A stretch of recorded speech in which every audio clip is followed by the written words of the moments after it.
눈으로 보이지 않는 하나님은 믿을 수가 없었어요. 하지만 제 인생에 있어서 그 몇 달을 성경과 하나님에 대해 연구하고 알아보는 것도 굉장히 의미 있다 생각을 했습니다. 그래서 그때부터요, 저는 성경을 연구하기 시작했고요. 역사책도 공부했습니다. 그리고 형제와 교제하고, 그리고 교회 예배는 빠짐없이 출석을 하였습니다. 그런데요, 만나면 얼마나 좋겠어요. 그런데 절대 이 고민 한 가지가 풀어지지 않는 거예요. 아니, 어떻게 보이지 않는 하나님을 믿을 수가 있냐고요. 그리고 어떻게 보이지 않는 천국과 지옥을 믿을 수가 있냐고요. 미치겠는 거예요. 그런 경험 해보셨나 모르겠지만 해본 사람이 알아요. 이거 미치는 거예요. 저는 하나님을 믿고 싶었거든요. 아니요, 꼭 믿어야만 했습니다. 다 아시죠? 결혼해야만 했거든요. 그런데 이게 믿어지지가 않는 거예요. 미치고 한정하겠더라고요. 그래서 제가 하나님을 믿지도 않으면서 하나님 앞에 부르짖는 기도를 다 했습니다.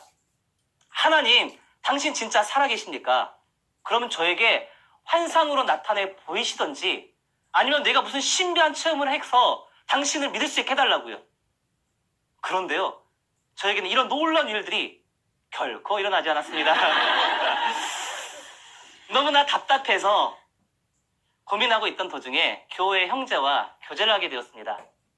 그런데요, 그때부터 신선한 충격이 제 머리를 강타하기 시작했습니다. 보이지 않는 하나님이 이 땅에 사람으로 오셨다가요, 다시 올라가셨다는 겁니다. 그분이 바로 예수님이라는 거예요. 저는 순간 충격이었습니다. 예수가 하나님이라고? 분명히 2000년 전에 베들레헴에서 태어난 인간 예수, 그리고 십자가에 못 박혀 죽은 그 인간 예수가 하나님이라고 말을 하는데요, 저는 너무 혼란스러웠어요. 저는 살아생전에 예수가 하나님이라는 얘기는 그곳에서 처음 들었거든요. 너무 혼란스러웠습니다. 그러면서 이어진 질문이 한 가지 있었어요.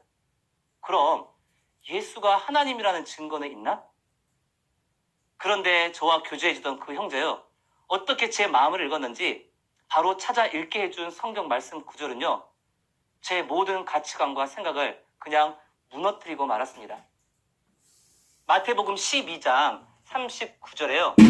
악하고 음란한 세대가 표적을 구하나 선지자 요나의 표적 밖에는 보일 표적이 없나니. 그리고 이어서 사도행전 17장 31절이었습니다. 저를 죽은 자 가운데서 다시 살리신 것으로 모든 사람들에게 믿을 만한 증거를 주셨으니. 예수님께서요, 십자가에 죽고 끝난 것이 아니라요, 죽은 자 가운데서 3일 만에 다시 부활하셨더라고요. 성경에 예언된 대로 우리의 죄를 위하여 십자가에 못 박혀 죽으시고 성경에 예언된 대로 3일 만에 부활하신 예수님은 바로 전능하신 하나님이셨습니다. 하나님께서는 이 예수님의 부활의 표적을 통해 부활하신 예수님이 바로 하나님이시고 그분이 나를 창조하신 주인이라는 너무나 확실하고 믿을 만한 증거를 정말 모든 사람들에게 보여주셨더라고요.